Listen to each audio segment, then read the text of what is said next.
going to physical therapy right now. Actually, my mom's here to take me. Dave's working, so he couldn't take me. And I got that appointment last night, so it was like really short notice. But yeah, so I'm hoping that they help me with my ankle, my drop foot primarily. I do have like the shakes and the weakness in the hand, but it's not as bad as my foot, so I'd like that to be like the main focus. It's a mess. My hair's a mess. I don't know what to do with this. I'm just gonna walk in like this. Walk in, right? Walk in.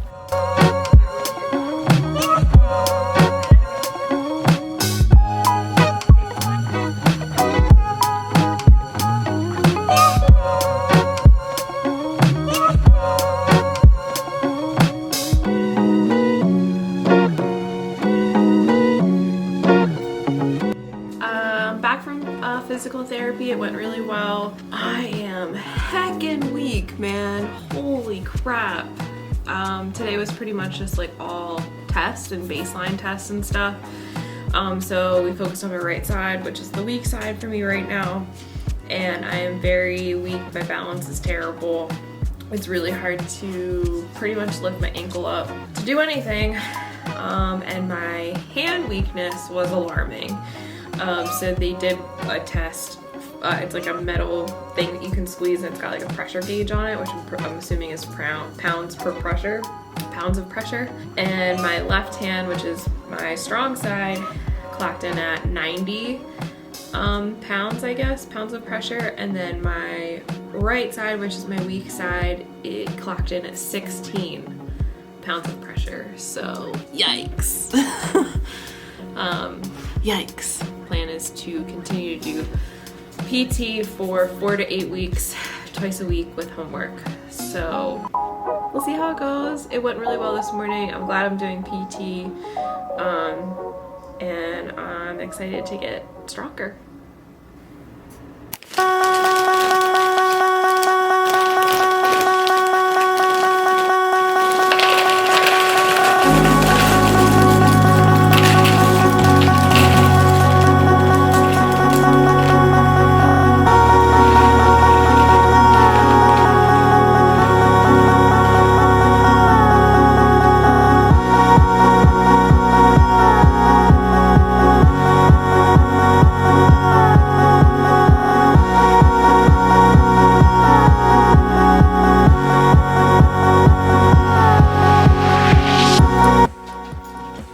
That was my project tonight.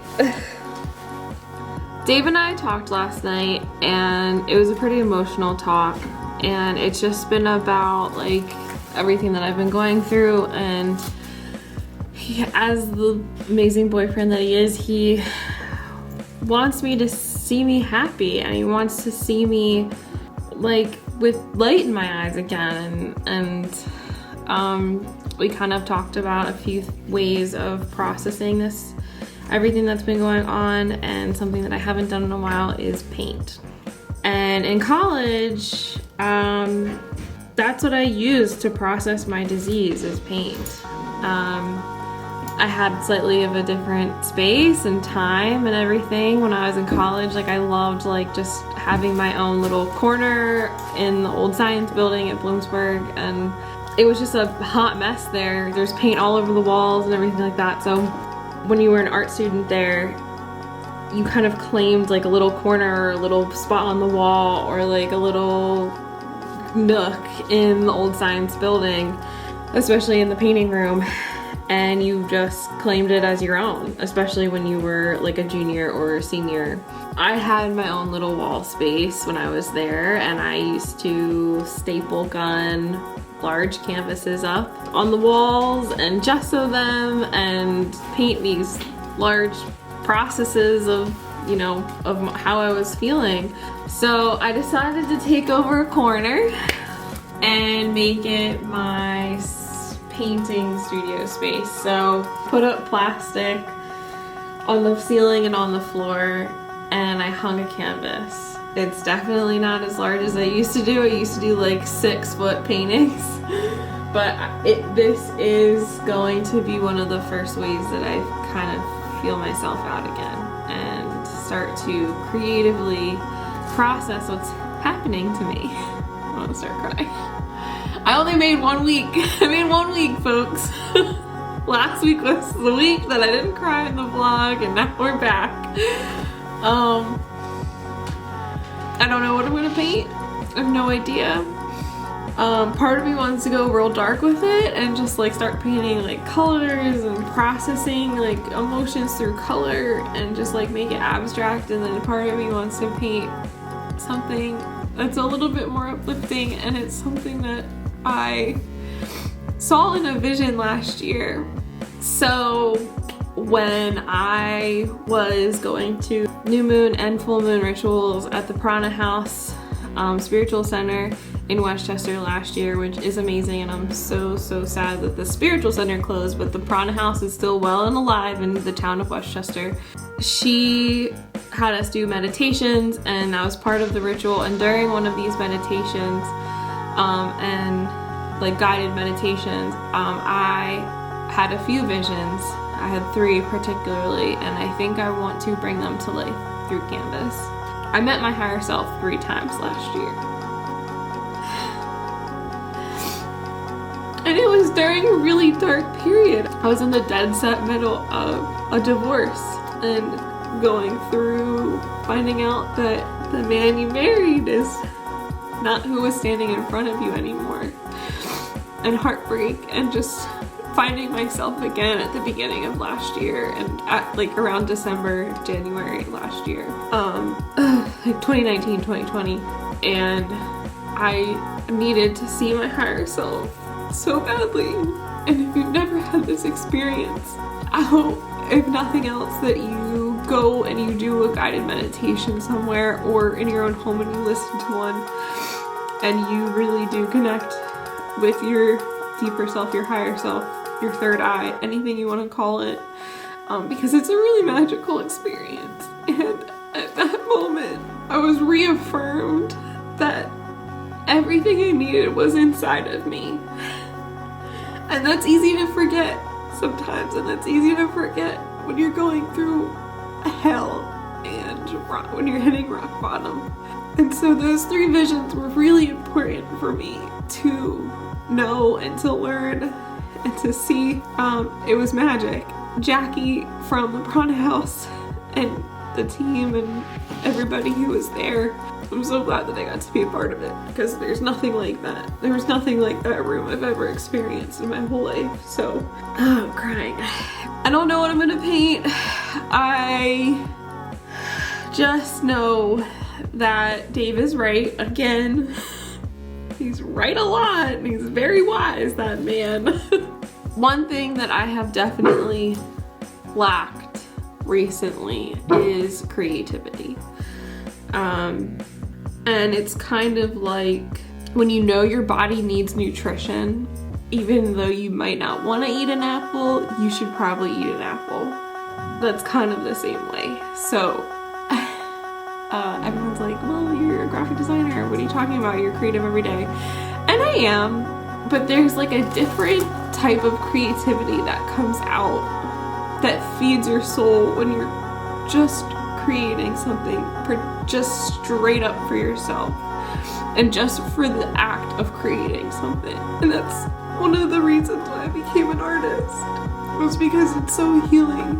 It's so healing to be able to feel an emotion and then see it come to life in this way.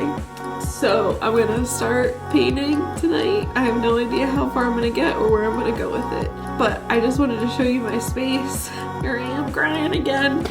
So my pain level is extremely high tonight. I had PT earlier today. I had a half day of work, and then we went out and we went to Michael's, Barnes and Noble's, and Lowe's to gather supplies for a few things. Let's go, let's do it.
Dave and I went and got green tea frappuccinos from Starbucks. The reason I opted for Starbucks is because my pain level is like pretty high. It's at like an 8-9, and I can't really eat anything because my jaw hurts so much. So I'm not going to talk very much because that also hurts. So I've had a really difficult day. I might talk to you guys a little bit more in depth tomorrow. So we'll see. Yeah, so I'm gonna do the puzzle. Look at how far I've gotten. Oh my goodness. Wow. So I've gotten really far. The green's almost complete. Dave, shush up. I'm vlogging.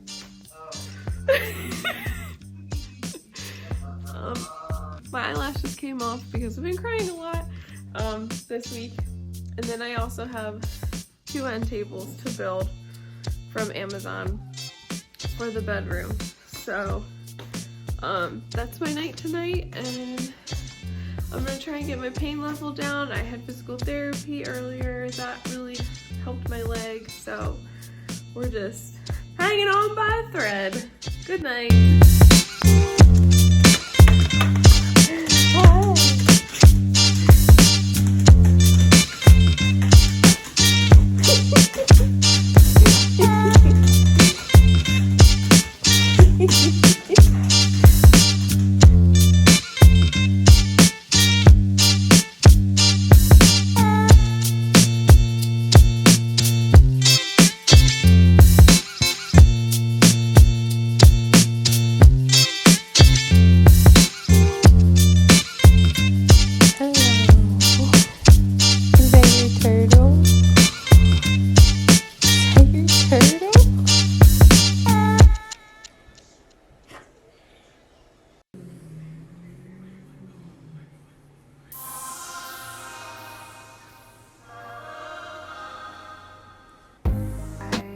Had a pretty tough week, and yesterday was not a good day.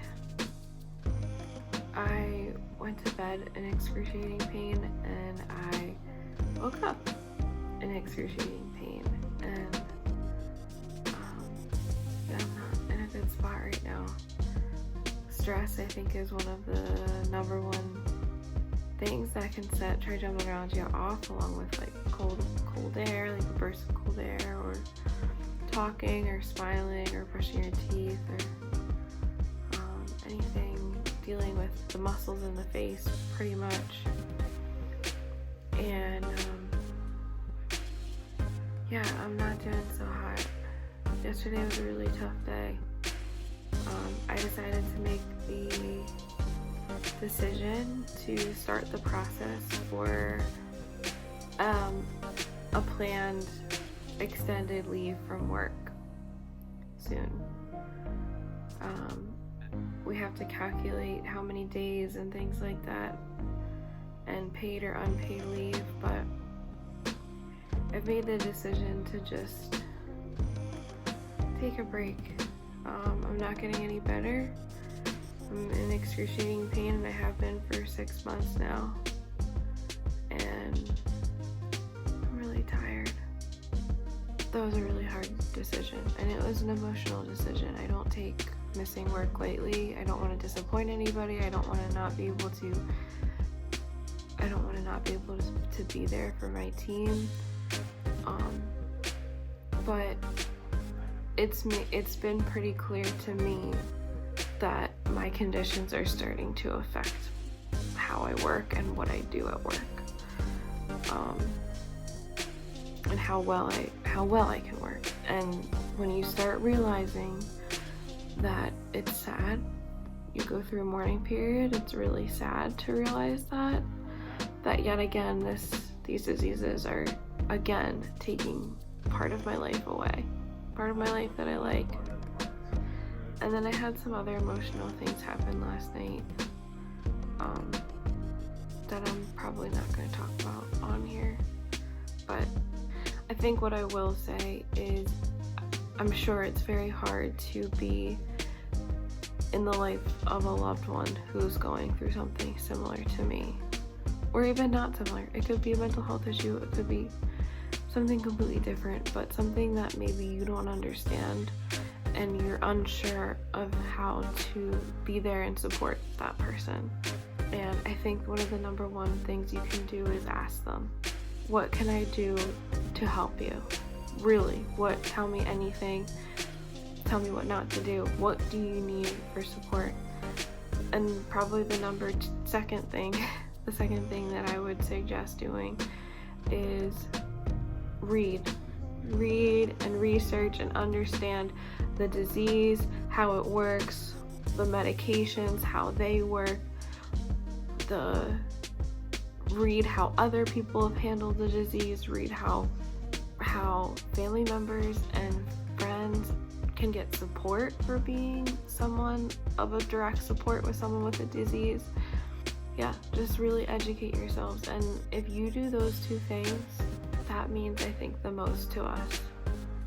Asking us and reading just to understand. I hope you guys have a really, really wonderful Saturday, and that you show someone that you care about what they're going through. Mental health, physical health, spiritual health, whatever. So, love you guys. I might chat with you later, but I'm pretty much just gonna be doing the puzzle and sleeping. Bye. Well guys, it's the end of another week. A lot happened, but also not a lot happened. I'm gonna end this week on a spiritual and positive note with a rune pulling. Your weekly rune pulling in aggressive text. And we're gonna take 3 deep breaths in through the nose, out through the mouth.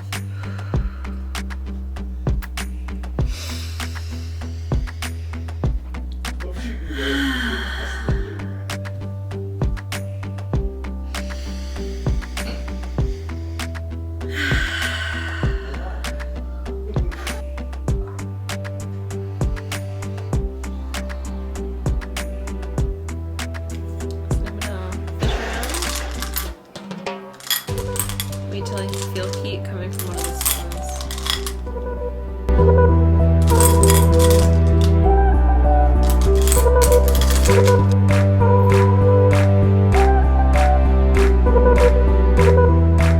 This is the stone that I chose this week, and as always, if it resonates with you, take what you need. If it doesn't, share it with someone who you think it might resonate with. So this is the stone. Oh no, it's not. This is Feu. This is Feu. Sorry, Anzus and Feo look a lot alike. Possessions, nourishment, cattle. Feu is a rune of fulfillment, ambition satisfied, love shared, rewards received. It promotes nourishment from the most worldly to the sacred and the divine. For if the ancient principle as above, so below, holds true, then we are also here to nourish God. This rune calls for a deep probing of the meaning of profit and gain in your life. Look with care to know whether it is wealth and possessions you require for your well-being, or rather self-rule and the growth of a will. Another concern of Feo is to conserve what has already been gained. This rune urges vigilance and continual mindfulness, especially in times of good fortune, for it is then that you are likely to collapse into your success on one hand, or behave recklessly on the other. Enjoy your good fortune and remember to share it, for the mark of the well-nourished self is the ability and willingness to nourish others. Now that is the rune of the week pulling, and it's the end of our week, but I think you can take this into the next week ahead of you. Be well. Thank you again so much for watching, guys. Stay happy, stay healthy, and stay grateful. Bye.